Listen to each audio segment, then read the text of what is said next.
जय श्री कृष्णा। कली धर्म और कल की अवतार। युधिष्ठिर ने उपयुक्त कथा सुनकर पुनः मार्कंडेय जी से कहा, भार्गव, आपसे मैंने उत्पत्ति और प्रलय की आश्चर्यमयी कथा सुनी। अब मुझे कलयुग के विषय में सुनने का कौतूहल हो रहा है। कली में जब संपूर्ण धर्मों का उच्छेद हो जाएगा, उसके बाद क्या होगा? कलयुग में मनुष्यों के पराक्रम कैसे होंगे? उनके आहार विहार का स्वरूप क्या होगा? लोगों की आयु कितनी होगी? पहनावे कैसे होंगे?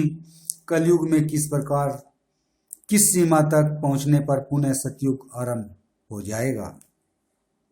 मुनिवर, इन सब बातों को आप विस्तार के साथ बताइए, क्योंकि आपके कहने का ढंग बड़ा ही विचित्र है। युधिष्ठिर के इस प्रकार पूछने पर मार्कंडेय जी श्री कृष्ण और पांडवों से पुनः कहने लगे, राजन, कलिकाल आने पर इस जगत का भविष्य कैसा होगा, इस विषय में मैंने जैसा सुना और अनुभव किया है वह सब तुम्हें बताता हूं। ध्यान देकर सुनो। सतयुग में धर्म अपने संपूर्ण रूप में प्रतिष्ठित होता है। उसमें छल कपट या दंभ नहीं होता। उस समय उस धर्म रूपी वर्षभ के चारों चरण मौजूद रहते हैं। त्रेता युग में एक अंश में अधर्म अपना पैर जमा लेता है। इससे धर्म का एक पैर क्षीण हो जाता है। फिर 3 ही पैरों से वह स्थिर रहता है। द्वापर में धर्म आधा ही रह जाता है। आधे में अधर्म आकर मिल जाता है। फिर तपो में कलयुग के आने पर 3 अंशों से इस जगत पर अधर्म का आक्रमण होता है। चौथाई अंश में ही धर्म रह जाता है। सतयुग के बाद ज्यों ज्यों दूसरा युग आता है, त्यों त्यों मनुष्यों की आयु, वीर्य, बुद्धि, बल और तेज का ह्रास होता जाता है। युधिष्ठिर, कलयुग में ब्राह्मण, क्षत्रिय, वैश्य और शूद्र सभी जातियों के लोग भीतर कपट रखकर धर्म का आचरण करेंगे। मनुष्य धर्म का जाल रचकर लोगों को अधर्म में फंसाएंगे। अपने को पंडित मानने वाले लोग सत्य का गला घोटेंगे। सत्य की हानि होने से उनकी आयु थोड़ी हो जाएगी। आयु की कमी के कारण वे पूर्ण विद्या का उपार्जन नहीं कर सकेंगे। विद्याहीन होने से अज्ञानी मनुष्यों को लोभ दबा लेगा। लोभ और क्रोध के वशीभूत हुए मूढ़ मनुष्य कामनाओं में आसक्त होंगे। इससे उनमें आपस में वैर बढ़ेगा। फिर वे एक दूसरे के प्राण लेने की घात में लगे रहेंगे। ब्राह्मण, क्षत्रिय, वैश्य ये आपस में संतानोत्पादन करके वर्ण संकर हो जाएंगे। इनका विभाग करना कठिन हो जाएगा। ये सभी तप और सत्य का परित्याग करके शूद्र के समान हो जाएंगे। कलयुग के अंत में संसार की ऐसी ही दशा होगी। वस्त्रों में सन के बने हुए वस्त्र सबसे अच्छे समझे जाएंगे। दानों में कोदों की प्रशंसा होगी। उस समय पुरुषों की केवल स्त्रियों से मित्रता होगी। लोग मछली मांस खाएंगे और बकरी भेड़ का दूध पिएंगे। गौ का तो दर्शन दुर्लभ हो जाएगा। लोग एक दूसरे को लूटेंगे, मारेंगे। भगवान का कोई नाम नहीं लेगा। सभी नास्तिक और चोर होंगे। पशुओं के अभाव में खेती बाड़ी सब चौपट हो जाएगी। लोग कुदाल से खोदकर नदियों के तट पर अनाज बोएंगे।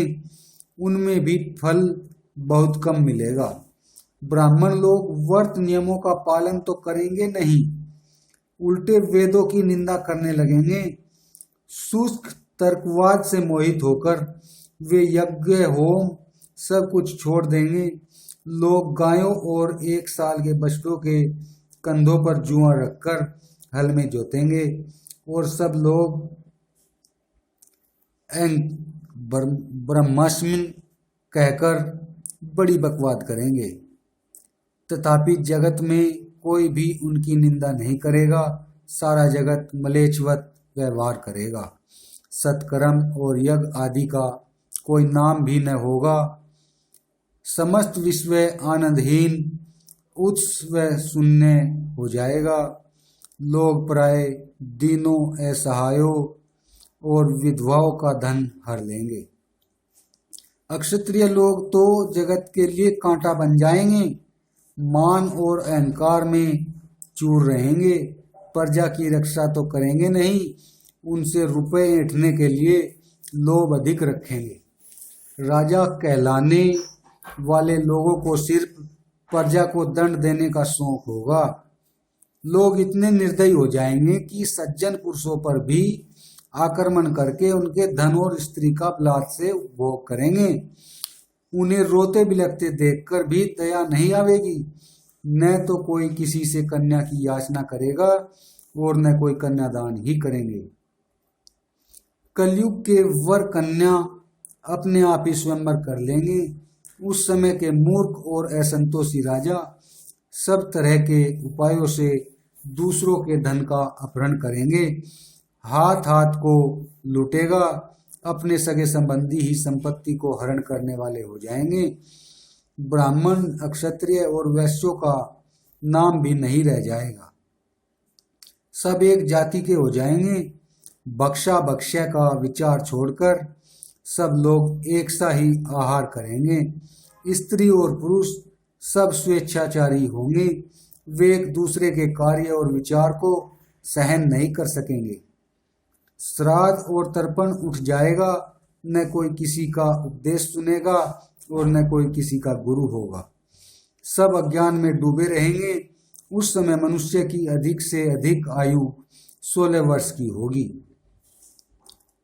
5 ही 6 वर्ष की उम्र में कन्याएं गर्भवती होकर संतान उत्पन्न करेंगी। 7-8 वर्ष की कुकम उम्र वाले पुरुष स्त्री समागम करके संतानोत्पादन करने लगेंगे। अपने पति से स्त्री और अपनी स्त्री से पति संतुष्ट न होंगे। दोनों ही अतृप्त रहकर पर पुरुष और पर स्त्री का सेवन करेंगे। व्यापार में क्रय विक्रय के समय लोभ के कारण सभी सबको ठगेंगे। क्रिया के तत्व को न जानकर भी उनसे करने में प्रवृत्त होंगे। सभी स्वभावतः क्रूर और एक दूसरे पर अभियोग लगाने वाले होंगे। लोग बगीचे और वृक्ष कटवा डालेंगे। इसके लिए उनके हृदय में तनिक भी पीड़ा न होगी। प्रत्येक मनुष्य के जीवन पर विसंदेह हो जाएगा। लोभी मनुष्य ब्राह्मणों की हत्या करके उनका धन छीनकर भोगेंगे। शूद्रों से पीड़ित हुए द्विज भय से हाहाकार करने लगेंगे। सताए हुए ब्राह्मण नदी और पर्वतों का आश्रय लेंगे। दुष्ट राजाओं के कारण प्रजा सर्वदा टैक्स के भारी भार से दबी रहेगी। शूद्र धर्म का उपदेश करेंगे और ब्राह्मण उनकी सेवा में रहेंगे। उनके उपदेशों को प्रमाणिक बतावेंगे। समस्त लोक का व्यवहार विपरीत और उलट पुलट हो जाएगा। लोग हड्डी जड़ी हुई दीवारों की पूजा करेंगे, देव मूर्तियों की नहीं। उस समय के शूद्र देव जातियों की सेवा नहीं करेंगे। महर्षियों के आश्रम, ब्राह्मणों के घर, देवस्थान, धर्मसभा आदि सभी स्थानों की भूमि हड्डियों से जुड़ी हुई होगी। देव मंदिर कहीं नहीं होंगे। यही सब युगांतक की पहचान है।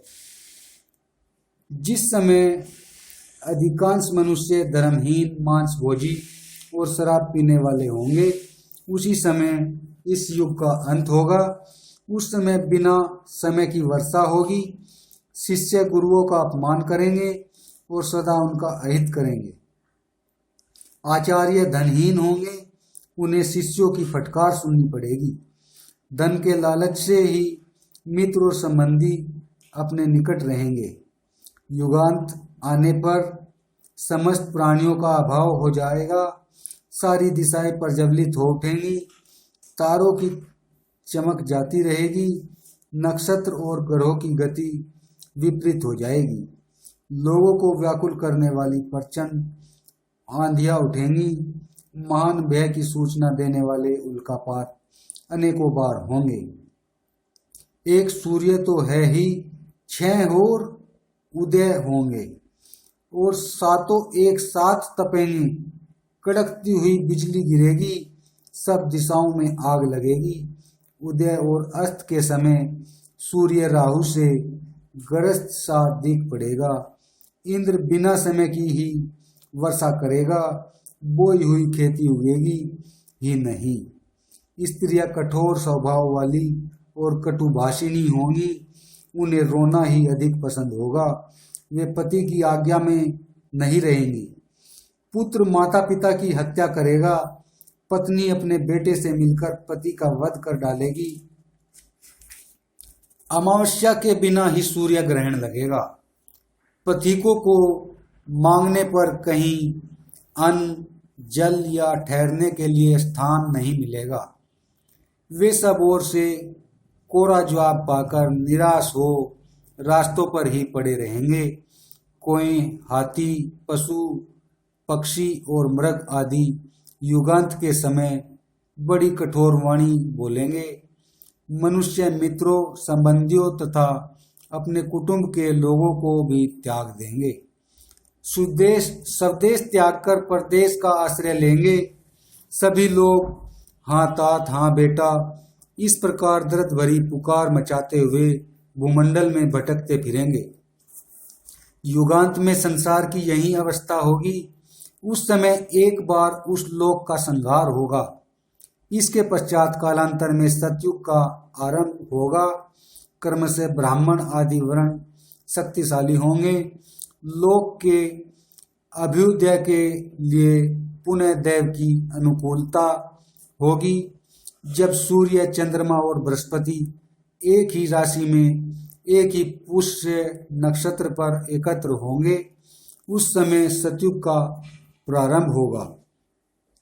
फिर तो मेघ समय पर पानी बरसाएंगे, नक्षत्रों में तेज आ जाएगा, ग्रहों की गति अनुकूल हो जाएगी, सबका मंगल होगा तथा सुभिक्ष और आरोग्य का विस्तार होगा।